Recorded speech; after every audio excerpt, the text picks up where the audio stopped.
ঢাকায় ফিরলেন Phil Simmons, কাল আসছেন শন টেইট। ফিটনেস ক্যাম্পের শেষ দিন নাজমুল শান্তর পাওয়ার হিটিং। নেপালের বিপক্ষে বাংলাদেশ স্কোয়াডে হামজা চৌধুরী।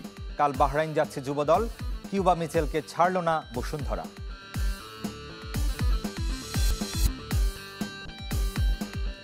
সবাইকে আমন্ত্রণ কুল স্পোর্টস 24-এ। শিরোনাম শুনছিলেন, আপনাদের সাথে আছি রেদওয়ান শুয়েব। ঢাকায় ফিরেছেন head coach Phil Simmons. Fitness camp শেষে স্কিল ট্রেনিংয়ের প্রস্তুতি চলছে।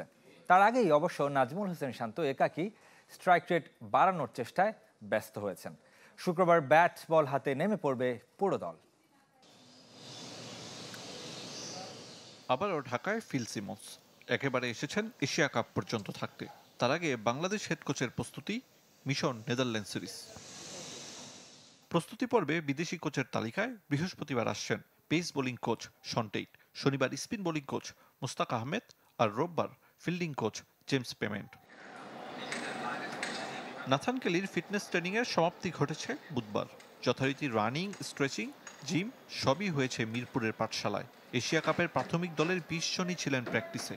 এ দলের হয়ে অস্ট্রেলিয়ায় আছেন বাকি 5 জন। এর বাইরেও মুশফিক, তাইজুলের মতো টেস্ট ক্রিকেটাররা স্কিল ট্রেনিং করেছেন। তবে নজর কেড়েছেন নাজমুল হোসেন শান্ত। সদ্য অধিনায়কত্ব হারানো এ ব্যাটার নিজের টি-20 স্ট্রাইক রেট বাড়ানোর চেষ্টায় পাওয়ার হিটিংয়ে ব্যস্ত সময় পার করেছেন মিরপুরের একাডেমি মাঠে। যদিও পাওয়ার হিটিং কোচ জুলিয়ান উডের অভিষেক হবে শুক্রবার, তবে তার আগে কোচদের কোচিং করিয়েছেন তিনি। সেই টিপস পৌঁছে দিয়েছেন সোহেল ইসলাম। মাত্র 109 স্ট্রাইক রেট থেকে উত্তরণের চেষ্টায় শান্ত, যে কারণে বাদ পড়েছিলেন পাকিস্তান সিরিজে। ফিটনেস টেস্ট শেষে একদিনের বিরতি। শুক্রবার শুরু স্কিল ট্রেনিং। 20 আগস্ট সিলেট যাবে বাংলাদেশ দল। পরদিন থেকে ম্যাচ ভেন্যুতে camp. Ariful Islam, channel 24, Dhaka.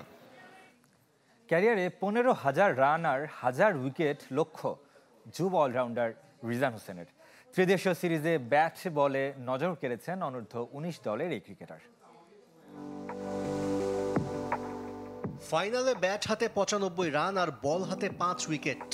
Cricket দলগত খেলা, তবে সেদিন প্রায় একাই বাংলাদেশকে চ্যাম্পিয়ন করেছিলেন রিজান হোসেন। আফ্রিকায় ত্রিদেশীয় সিরিজে নজর কেড়েছেন এ যুবা অলরাউন্ডার। ব্যাটিং বোলিং 2 ডিপার্টমেন্টেই শীর্ষ 5-এ রিজান হোসেন। দেশে অনেক ক্রিকেটারই পছন্দ রিজানের, তবে আইডল মানেন বেন স্টোকসকে। ইংলিশ ক্রিকেটারের মতো চাপের মুখে খেলতে পছন্দ করেন এ অলরাউন্ডার। যেভাবে পেশার সিচুয়েশনে আপনার হ্যান্ডেল করে ব্যাটিং করে, আমার রোলটাও প্রায় ওর মতোই। আপনার মিডল অর্ডার ব্যাটিং করতে হয়, বেন স্টোকসও মিডল অর্ডার ব্যাটিং করে। আবার আমার রোলটাও ওর মতোই, বোলিং অন চেঞ্জে বোলিং করতে হয়, ও অন চেঞ্জে বোলিং করে। সো এই কারণেই বেন স্টোকসে ভালো লাগে। নিজের উচ্চতাকে বড় শক্তি হিসেবে দেখেন রিজান হোসেন। 6 ফুট 1 ইঞ্চি উচ্চতার এই অলরাউন্ডার বোলিংয়ের সময় বাড়তি বাউন্স আর সুইং পান, ব্যাটিংয়েও সুবিধা নিতে পারেন। আমি বোলিং করার সময় আর কি একটু এক্সট্রা বাউন্স পাই, সুইংটা একটু বেশি পাই, এবং ব্যাটিং করার সময় একটু পাই। আলহামদুলিল্লাহ, এটা আল্লাহর রহমত। হাইটটা ভালো, তো অবশ্যই ভালো লাগে। জাতীয় দলে খেলার স্বপ্ন নিয়েই ক্রিকেট শুরু হয় সবার, তবে রিজানের দৃষ্টি আরও দূরে। অন্তত 15,000 রান আর 1000 উইকেট নামের পাশে রাখতে চান এ অলরাউন্ডার। তো আমার ড্রিম হচ্ছে 500-1000 উইকেট নেওয়া এবং 10,000-15,000 রান করা। আন্ডার-19 থেকে শুরু করে একদম ন্যাশনাল টিম খেলা আমার ড্রিম। ওইখান থেকে জানি ইনশাল্লাহ ভবিষ্যতে জানি আমার নামের পাশে এতগুলো রান, এতগুলো উইকেট দেখতে পারি। যুব বিশ্বকাপের আগে প্রস্তুতির আরও সুযোগ পাবে রিজান হোসেনরা। সেপ্টেম্বরে 5 ম্যাচের ওয়ানডে সিরিজ খেলতে ইংল্যান্ডে যাবে অনূর্ধ্ব 19 দল। ইংলিশদের বিপক্ষে খেলার আগে আইরিশদের বিপক্ষে একটি প্রস্তুতি ম্যাচও খেলবে যুবা টাইগাররা। আশিক রুদ্র, চ্যানেল 24, ঢাকা। টপ এন্ড টি-20 খবর জানাবে এবার। কাল শুরু হচ্ছে আসর। উদ্বোধনী ম্যাচে মাঠে নামবে বাংলাদেশ এ দল। প্রতিপক্ষ পাকিস্তান শাহিনস। ডারউইনে ম্যাচ শুরু হবে বিকেল 3:30টায়। ম্যাচকে সামনে রেখে অনুশীলন করেছে নুরুল হাসান সোহানের দল। তার আগের দিন ছিল নাইম শেখ, সৌম্য সরকারদের ফটোশুট। এ দু দল ছাড়াও নেপাল জাতীয় দল, যুক্তরাষ্ট্রের শিকাগো কিংসম্যান আর অস্ট্রেলিয়ার রাজ্য এবং বিগ ব্যাশের একাধিক দল অংশ নিচ্ছে। ফুটবলের খবর জানাবে এবার। নেপালের বিপক্ষে 2 প্রীতি ম্যাচের স্কোয়াডে রাখা হয়েছে হামজা চৌধুরীকে। এই ডিফেন্সিভ মিডফিল্ডারকে পেতে সর্বোচ্চ চেষ্টা করবে ফুটবল ফেডারেশন। লেস্টারকে এ বিষয়ে চিঠিও দিয়েছে বাফুফে, তবে তাকে পাওয়ার সম্ভাবনা কম। শুধু নেপালের দর্শকদের আকৃষ্ট করতেই এমন কৌশল বলে ধারণা করা হচ্ছে।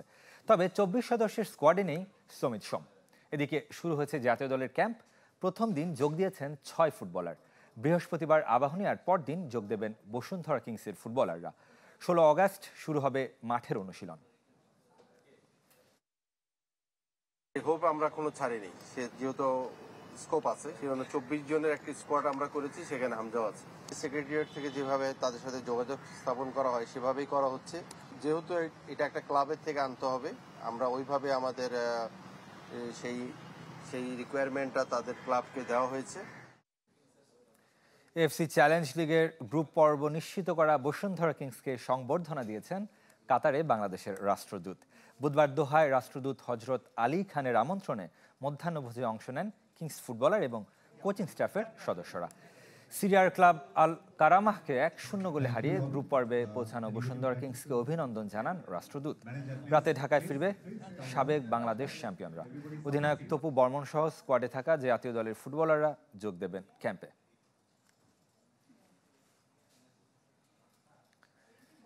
এদিকে কাল প্রস্তুতি ম্যাচের জন্য বাহরাইন যাচ্ছে অনূর্ধ্ব-23 দল। তবে দলের সাথে যোগ দেওয়ার কথা থাকলেও শেষ মুহূর্তে কিউবা মিচেলকে ছাড়পত্র দিচ্ছে না বসুন্ধরা কিংস। অনিশ্চিত ফাহমিদুল ইসলামও।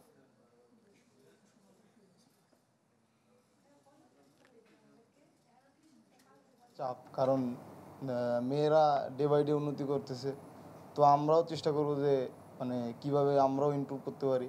নো ডাউট যে মেয়েদের এশিয়ান কাপ কোয়ালিফিকেশন আমাদের জন্য সবসময় একটা অনুপ্রেরণার জায়গা হয়ে দাঁড়িয়েছে এখন, এবং এটা আমরা ওইভাবেই নিচ্ছি যে ইট ক্যান বি পসিবল। জাতীয়র পর অনূর্ধ্ব-23 নারী দলের সাফল্য তপুর কাছে চাপ মনে হলেও কোচ সাইফুল বারী টিটু দেখছেন অনুপ্রেরণা হিসেবে। মেয়েদের মতো ছেলেদের নিয়েও স্বপ্ন দেখেন এশিয়ান কাপ খেলার। ভিয়েতনামে বাছাই পর্বের 3 ম্যাচ সেপ্টেম্বরে। তবে এর আগে দেশে 12 সেশন অনুশীলন করেছে দল। বাকি প্রস্তুতি বাহরাইনে। সেখানেও পুরো দলকে একসাথে পাচ্ছেন না কোচ সাইফুল বারী টিটু। কিউবা মিচেল সহ বসুন্ধরা কিংসের 4 ফুটবলারের বাহরাইনে যোগ দেওয়ার কথা ছিল। তবে শেষ মুহূর্তে কিউবাকে ছাড়ছে না কিংস। যদিও বাকি 3 জন মুজিবুর রহমান জনি, রিমন হোসেন ও মেহেদী হাসান শ্রাবণ যোগ দেবেন। ফাহমিদুল ইসলামও আসছেন না ইতালি থেকে। অনূর্ধ্ব-23 দলের দায়িত্বে টিটু, তবে পেছন থেকে কৌশল সাজাচ্ছেন হাবিয়ার কাবরেরা, যার ব্যাখ্যাও দিলেন এই ট্যাকটিশিয়ান। যে আমাদের অক্টোবরে 2টা ইম্পর্টেন্ট ম্যাচ হংকংয়ের সাথে, এবং সিনিয়র ন্যাশনাল টিমের বেশ কিছু প্লেয়ার এখানে আছে। সো আমরা ওই গেম মডেলটা ঠিক রাখার জন্যই আমরা কাজ করছি। যেহেতু হ্যাভিয়ার অনেকদিন ধরে ন্যাশনাল টিমে কাজ করছে, সো তার গেম মডেলটা এখানে আসাটা এমন কোনো অবাক হওয়ার ব্যাপার না। যেহেতু হংকংয়ের ম্যাচটাও আমাদের প্রায়োরিটি সবচেয়ে বেশি, যেহেতু এশিয়ান কোয়ালিফায়ার্স। এর আগে জাতীয় দলে খেলেছেন শাকিল আহাদ তপু। দায়িত্ব নিতে চান যুব দলের। প্রবাসী ফুটবলার জায়ান আহমেদ ও তানিল সালিকও মানিয়ে নিয়েছেন দলের সাথে। অবশ্যই অনেকটাই কাজে দিবে, কারণ আপনি দেখেন আমরা 2টা প্রীতি ম্যাচ খেললে আমাদের টিমের যে একটা কমিউনিকেশন কম্বাইন্ড, এটাও মনে করেন যে তৈরি হবে, কারণ অনেকেই তো নতুন আসছে, তা ওদের সাথে তো ওইভাবে আর কি আমাদের। বাহরাইন থেকে 26 আগস্ট ফিরে 29 আগস্ট আবারও ভিয়েতনামের পথে রওনা হবে দল। শাফাত মিদুল, চ্যানেল 24, ঢাকা। সপ্তাহখানেকের মধ্যে শুরু হচ্ছে ইউরোপের শীর্ষ লিগগুলো। প্রত্যেক লিগেই বেশ কিছু নিয়মের পরিবর্তন আসছে। ইংল্যান্ডে হাফ টাইমে ড্রেসিং রুমে থাকবে টেলিভিশন ক্যামেরার প্রবেশাধিকার। ফ্রান্সে রেফারির সিদ্ধান্তকে চ্যালেঞ্জ জানাতে পারবেন কোচ। ইতালিতে বাড়তি নিরাপত্তা দেওয়া হবে রেফারিকে। নতুন মৌসুম সামনে রেখে বেশ কিছু নিয়মের পরিবর্তন এসেছে ইউরোপের শীর্ষ লিগগুলোতে। ইংলিশ প্রিমিয়ার লিগে সেমি অটোমেটেড অফসাইড টেকনোলজি থাকছে আগামী মৌসুম থেকে। ভিএআরের সিদ্ধান্ত সরাসরি দর্শকদের জানাবেন রেফারি, এবং বদলে যাওয়া সিদ্ধান্তে রিপ্লে দেখানো হবে স্টেডিয়ামের এলইডি স্ক্রিনে। ড্রপ বলের ক্ষেত্রে যে দলের কাছে সবশেষ পজিশন ছিল তারাই পাবে বল।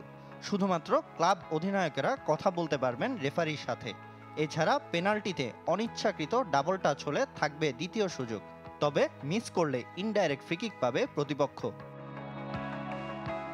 ম্যাচের আগে, হাফ টাইমে অথবা শেষে ড্রেসিং রুমের অবস্থা তুলে ধরবে ব্রডকাস্টাররা।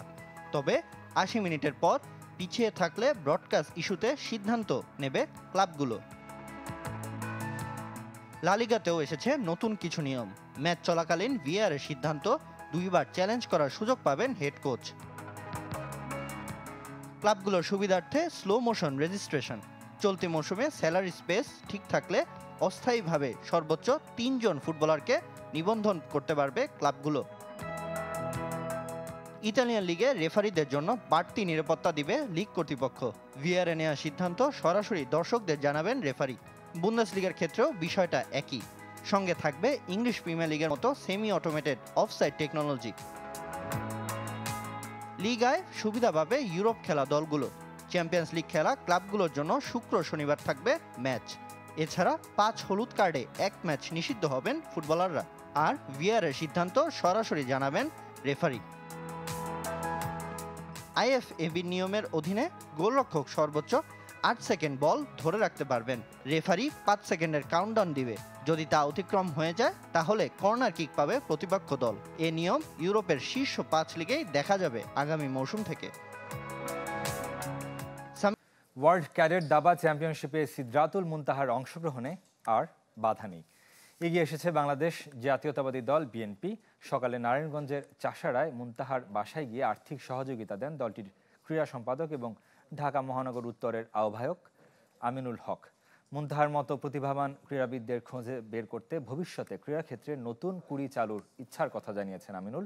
অনূর্ধ্ব 12 জাতীয় চ্যাম্পিয়ন সিদরাতুল মুনতাহা সেপ্টেম্বরে কাজাখস্তানে খেলবেন ক্যাডেট চেস চ্যাম্পিয়নশিপে।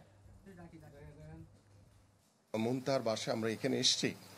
আমি আশা করি যে অর্থের যে অভাবে কাজাখস্তান যাওয়ার যেই রাস্তাটি ওর বন্ধ হয়ে গিয়েছিল, আজকে আমি মনে করি যে ওর যে প্লেন ফেয়ার থেকে শুরু করে যাবতীয় যে খরচের যে প্রয়োজন রয়েছে সেটা আমাদের মাননীয় ভারপ্রাপ্ত চেয়ারম্যান জনাব তারেক রহমানের পক্ষ থেকে আমরা এই মুনতাহার পাশে আমরা দাঁড়িয়েছি। প্রায় প্রতিদিনই আল্লাহর কাছে দোয়া করেছি যে আমার এই টুর্নামেন্টে যাওয়ার স্বপ্নটি যেন হাতছাড়া না হয়।